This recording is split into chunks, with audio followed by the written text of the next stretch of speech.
This is Providence Television International, the game changer. Stand by for the next program.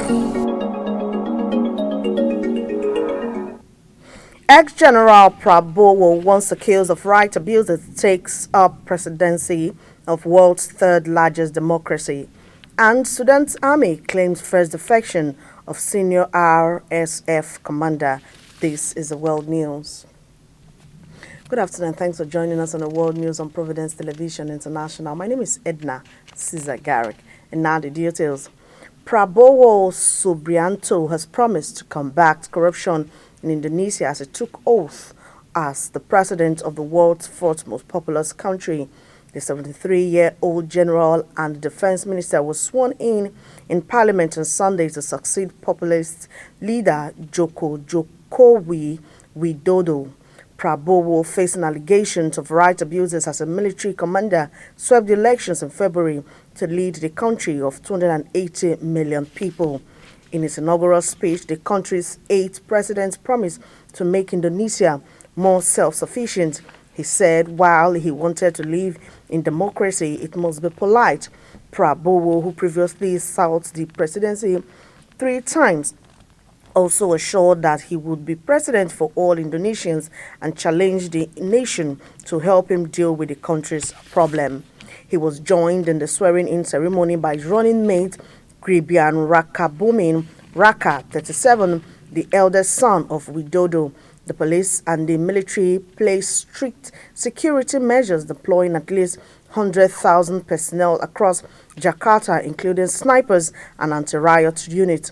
For the swearing-in ceremony, Prabowo won the February 14 presidential race with nearly 60% of the vote and has spent the past 9 months building a formidable parliamentary coalition. After his speech, Prabowo made his way to the presidential palace, passing thousands of flag-waving supporters thronging Jakarta's streets in a festival-like atmosphere. Widodo supporters also attended the celebration to bid farewell to Indonesia's outgoing leader. Authorities say at least 87 people were killed or are missing under the debris after an Israeli air attack in Beruit in the northern Gaza Strip. The overnight raid hit several houses and a multi-story residential building known as the Beit Lahia project.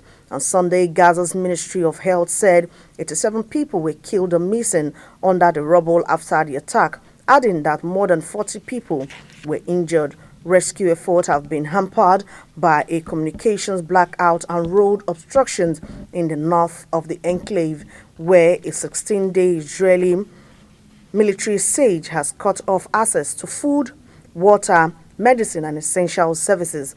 3 cities are severely affected by the Israeli offensive that has also resulted in severe phone internet access. Eyewitnesses say large chunks of concrete have blocked the path to the bombed out areas, making it difficult for paramedics and Palestinian civil defense members to conduct rescue mission in Beit Lahia, resulting in more casualties, the majority of them women, children, and elderly. Among those killed in the attack are at least 10 relatives. An earlier Israeli military attack in Jabalia killed at least 33 Palestinians. Residents and medics said Israeli forces have been tightening their siege in the Jabalia refugee camp, the largest of the enclave's 8 historical camps. Jabalia residents said Israeli forces besieged a number of shelters housing displaced families before they stormed them and arrested many men. Gaza's health ministry on Sunday said at least 42,603 people have been killed and 99,795 wounded in Israeli attacks since October 7, 2023. Sudan's army said on Sunday a commander from its foe, the Rapid Support Forces, RSF, has defected with some of his troops in what would be the first such move by a senior figure since the side started fighting more than 18 months ago. There was no immediate comment from the RSF, which has seized control of large parts of the country in a conflict with the military that the UN's says has caused one of the world's worst humanitarian crises. The army, which was recently made gains against the RSF in part of the capital Khartoum, said Kirkal has decided to make the move because of his former forces' destructive agenda. The army has also claimed an advance in the state of Sennar in southeast Sudan near the border with Ethiopia, opening up a supply route from eastern Sudan into south. The conflict has displaced more than 10 million people, driven parts of the country to extreme hunger or famine, and have drawn in foreign powers that have supplied both sides with material support. It began in April 2023 when tension began between the RSF and the army, who had been jostling for position before an internationally backed transition to civilian rule erupted into open conflict. The army and the RSF has previously shared power after staging a coup in 2021, 2 years after veteran leader Omar al-Bashir was toppled in a popular uprising.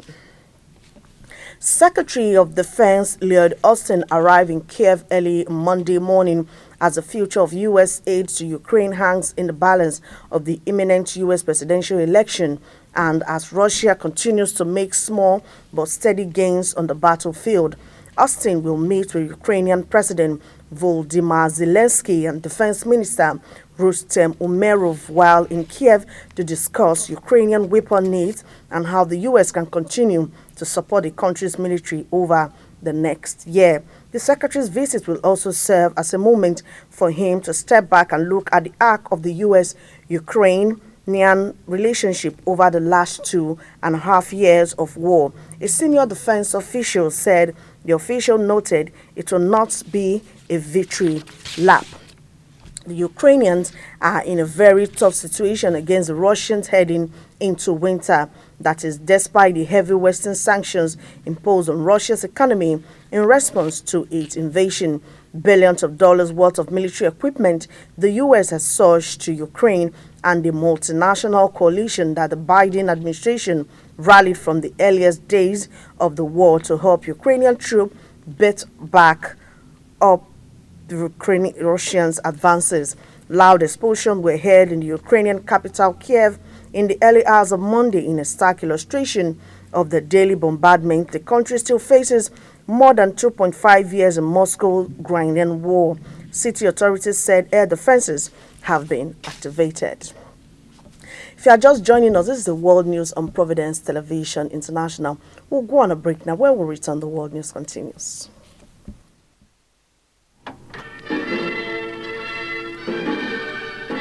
8 hearty cheers to our beloved monarch. I wish on behalf of my family and friends to joyfully congratulate our revered monarch and royal father, His Majesty Omonoba Eware II, the Oba of Benin, on the occasion of his 8th coronation anniversary. Umogun, I find it particularly expedient to rejoice with you in the knowledge that you have persistently been a rallying point for all people of goodwill, an eminent symbol of enduring values. My joy is that your passion for the protection of our collective heritage has never been in doubt. In words and deeds, you have stood out as a traditional ruler of great rank, thereby earning for yourself a proud place in our national life. Your Majesty, I'm very proud of your various roles in the development of our state, and I pray that the Almighty Father and our ancestors will grant you many more years of peace and happiness. Once again, congratulations. Oba Atokbe Ise, signed, Right Honorable Dr. Samson Osage, former Minority Whip, House of Representatives.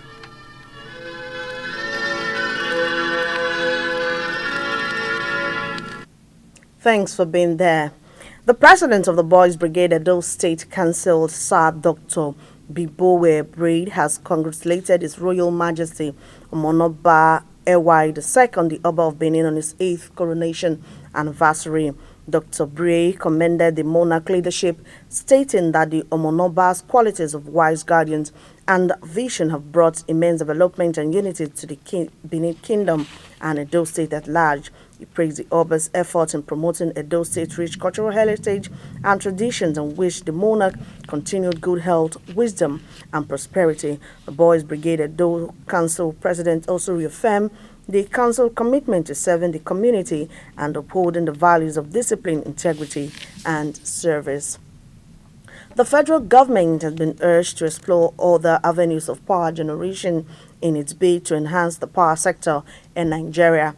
The call was made by veteran broadcaster and media entrepreneur Dr. Emmanuel Igariba during an exclusive interview on Providence Television International on ways to revamp the power sector in the country.